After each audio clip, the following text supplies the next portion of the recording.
താലൂക്ക് ഹോസ്പിറ്റലുകൾ മനോഹരമായി. താലൂക്ക് ഹോസ്പിറ്റലുകളിൽ ഡയാലിസിസ് യൂണിറ്റുകൾ സ്ഥാപിച്ചു.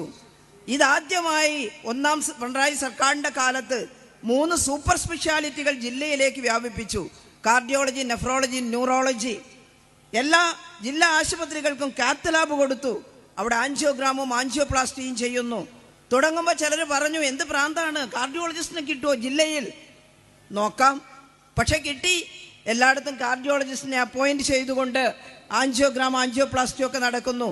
1-2 എണ്ണം ബാക്കിയുണ്ടത് ഈ ഗവൺമെൻറ് പൂർത്തിയാക്കാൻ വേണ്ടി ശ്രമിച്ചുകൊണ്ടിരിക്കുകയാണ്. പക്ഷേ എന്തൊരു മാറ്റം! മെഡിക്കൽ കോളേജുകൾ, നമ്മുടെ കോന്നി മെഡിക്കൽ കോളേജ്, അവിടെ കുറേ കല്ലുകൾ പൊട്ടി ചട്ടിയിട്ടിരിക്കുകയായിരുന്നു.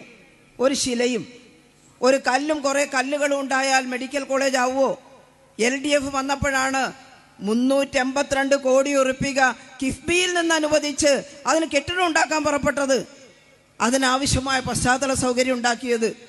ഇപ്പം രണ്ടാമത്തെ പിണറായി സർക്കാർ, ഇടതുപക്ഷ ജനാധിപത്യ മുന്നണി സർക്കാർ വന്നപ്പോൾ അവിടെ മെഡിക്കൽ കൗൺസിലിൽ അപേക്ഷ കൊടുത്ത് അതിന് അംഗീകാരം വാങ്ങാൻ ശ്രമിച്ചു.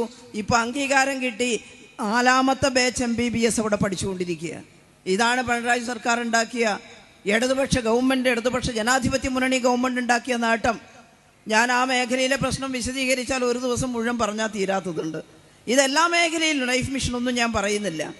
എന്നിട്ട് നമ്മുടെ രമേശ് ചെന്നിത്തലയുടെ ജാഥയിൽ കേരളത്തെ ഏതോ യുഗത്തിലേക്ക് നയിക്കാൻ തീരുമാനിച്ചു എന്നാണ് പറയുന്നത്. ഏത് യുഗത്തിലേക്ക്? 2016 വരെ 5 വർഷം ഭരിച്ച UDFന്റെ യുഗത്തിലേക്കോ? ആശുപത്രികളാകെ വികൃതമായി കിടന്ന, സ്കൂളുകളാകെ അബദ്ധജടിലമായി കിടന്ന ആ സ്കൂളിലെ ആ യുഗത്തിലേക്കാണോ നയിക്കേണ്ടത്? അതിനു മുമ്പുണ്ടാക്കിയ ഇടതുപക്ഷ ഗവൺമെൻറ്റിൻ്റെ നേട്ടം പോലും ഇല്ലാതാക്കി നശിപ്പിച്ചു കളഞ്ഞ ആ യുഗത്തിലേക്കാണോ നീക്കേണ്ടത്? അത് ജനങ്ങൾ അനുവദിക്കുമെന്ന് തോന്നുന്നില്ല.